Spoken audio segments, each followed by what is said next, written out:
This book is about the weaponization of migration and how foreign governments and adversaries have weaponized our immigration system. But when they turn 18, they're going to be able to vote. They're going to be able to donate to political campaigns. They're going to be able to get government jobs. It's a massive, massive national security problem.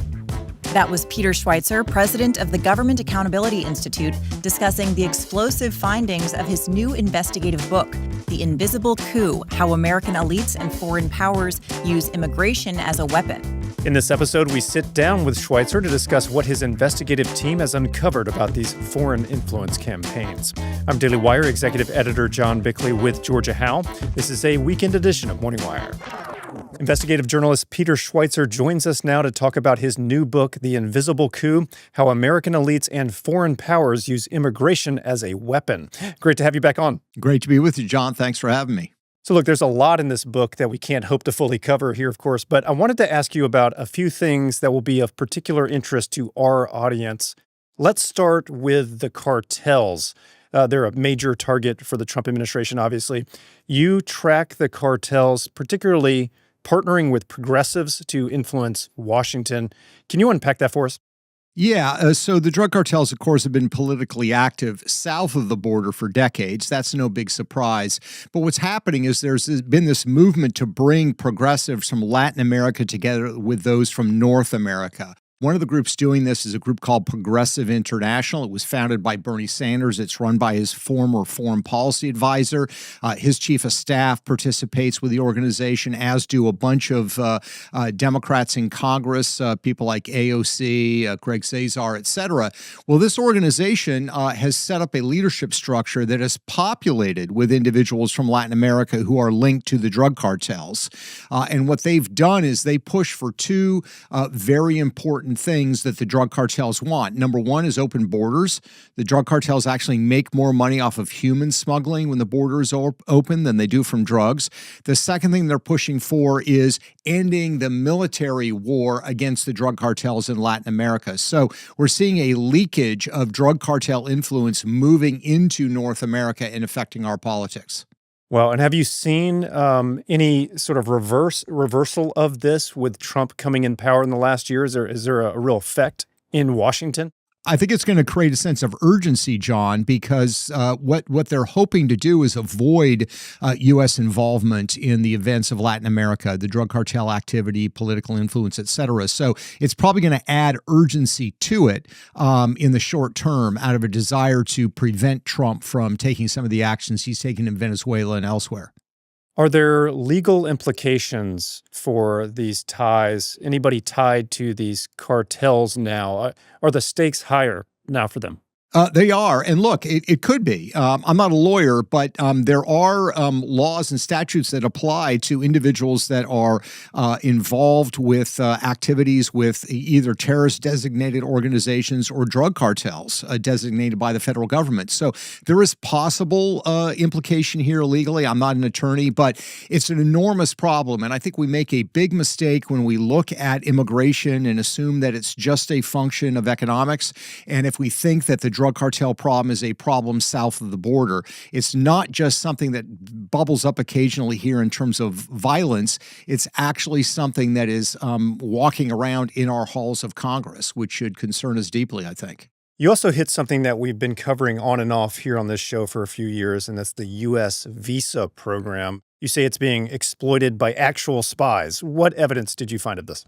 Yeah, so there's a EB-5 program. It's a visa program that was started in 1991 by Congress, designed to spur investment in the United States. If you invest $1 million in the United States and create a certain number of jobs, you can get permanent resident status in the United States. Turns out that law was passed by Congress. One of the most important lobbyists, the person that really pushed that legislation over the finish line, was a lady named Maria Tsai, who it turns out was, in fact, a Chinese spy, or at least a Senate committee declared that about 8 years after the bill was passed. And the problem is the CB5 program is a very clever way to inject foreign money legally into our elections. So let me explain. You get permanent resident status if you come through this program. doesn't mean you actually have to live here. In fact, there are a lot of Chinese billionaires who have obtained permanent resident status through this program that brag how they don't actually live in the United States, they remain in China. But if you get permanent resident status in the United States, John, you are allowed to legally donate to political campaigns. And you can donate, in some instances, we found tens of millions of dollars flowing into political campaigns in the United States from individuals that remain in China. So this is kind of a covert way of manipulating our immigration system to curry influence and expand their power within the United States government. Are there any efforts to close this kind of loophole? It's more than a loophole, but this loophole that allows this kind of thing? Yeah, it's challenging. So the EB-5 program is set to sunset in 2026. Some people are trying to resurrect the program. The problem with permanent resident status is that the Supreme Court determined in the Citizens United case that making political donations is a First Amendment right from being in the United States. So it would be hard for me to believe that the courts would allow a law that says permanent resident status means you can't donate to campaigns, because you're effectively saying people don't have First Amendment rights, even though they live here, are supposed to live here permanently. I do think, though, that what we should do is have disclosure. They should be required, campaigns should be required to say, we received this large check from a non-citizen who is donating to our campaign. So at least there is some transparency. Because right now, you go through the FEC records, there's no way of knowing whether this is foreign money or U.S. money that's going into campaigns. One of the points you make that's really interesting is we all talk about what happens to people when they arrive in the U.S. You say we should back up and really start the conversation way before that.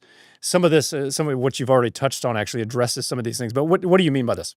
Well, what I mean is that, we've been having a national conversation about immigration in the United States, about its effect on wages, safety on our streets, how it might influence our culture. Very, very, very important debate and discussion.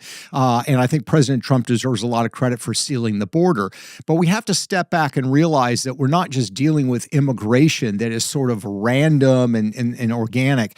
We're dealing with weaponized migration. What do I mean by that? Foreign actors, foreign governments see it as a weapon to deploy against us. So they are encouraging it. They are pushing it. And once immigrants come into the United States, they bring with them not only themselves, their families, and their culture, they bring with them oftentimes political networks. So we see governments like Mexico, for example, working to exert sovereignty within the United States by activating migrants and turning them into a political force. The Mexican government, for example, has something called Migrant TV or Migrante TV.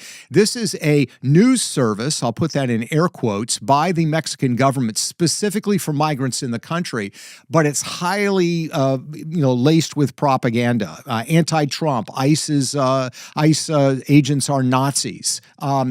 They are trying to radicalize and motivate migrants inside the country and turn them into a political force. There's evidence that people connected to the Mexican consulates are doing the same thing, and I name some of those individuals in the book. And again, as you mentioned, the cartels have so much influence in Mexico, so the cartels certainly shaping that content as well.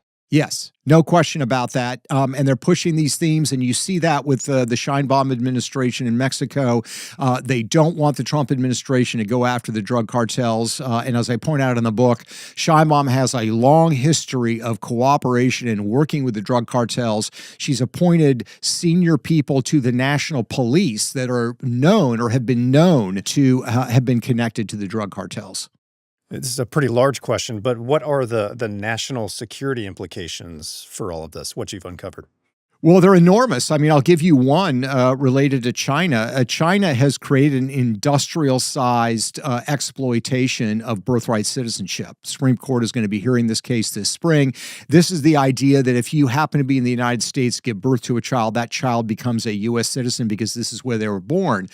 Our federal government does not keep track of how many people have done this. We have no idea because when you're given a birth certificate, it does not say the nationality of the parents. But the Chinese government has looked at this, and they have come up with some astonishing numbers of how they themselves have exploited this. The Chinese government and some of the research firms in China estimate that over the last 13 years, 100,000 Chinese a year have been born in the United States, been granted citizenship, and then are returned back to China, where they are raised in CCP schools. They're often the children of the elite. So if you do the math, John, you're looking at more than 1 million U.S. citizens that right now are being raised in China. And when they turn 18, they're going to be able to vote in our elections, donate to our political campaigns, take government jobs. Let's remember the 2016 presidential election was settled by 80,000 votes. So we can see the potential, the ability here for China to manipulate our politics is enormous. Yeah, related to this, you use the term instant citizen. Can you unpack that term for us? Yeah, this is birthright citizenship, and China has mastered the exploitation of this. They did this before in Hong Kong about 20 years ago. The then Hong Kong government stopped it because they realized what was going on. China sees this as a way of infiltrating the United States by creating a large group of super citizens, as it were, that are Chinese nationals but have been granted U.S. citizenship by being born here. It goes even beyond the so-called birth tourism when they travel here to give birth to a child. Some CCP officials in China have started hiring surrogate mothers in the United States, where they donate the sperm. The woman, who they call a carrier, is paid $50,000 to carry and give birth to the child. That child will be granted U.S. citizenship because the birth mother is American and they're born on American soil. We have no idea how widespread this is, but let me just give you a couple of data points. Wall Street Journal had a piece a couple of weeks ago where they found one individual, one Chinese billionaire close to the CCP, has over 100 children. Born in the United States, U.S. citizens using this technique. We found in Southern California in our research that there are, in just Southern California, 107 Chinese-owned surrogacy companies that specialize in doing just this thing. So this is a sophisticated form of invasion or subversion. This is not organic, and that's what I mean by weaponized immigration. In fact, it's so broad and complex. It's something out of a movie. It's actually hard to believe. I think a lot of people probably are shocked to discover the reality of what's happening here.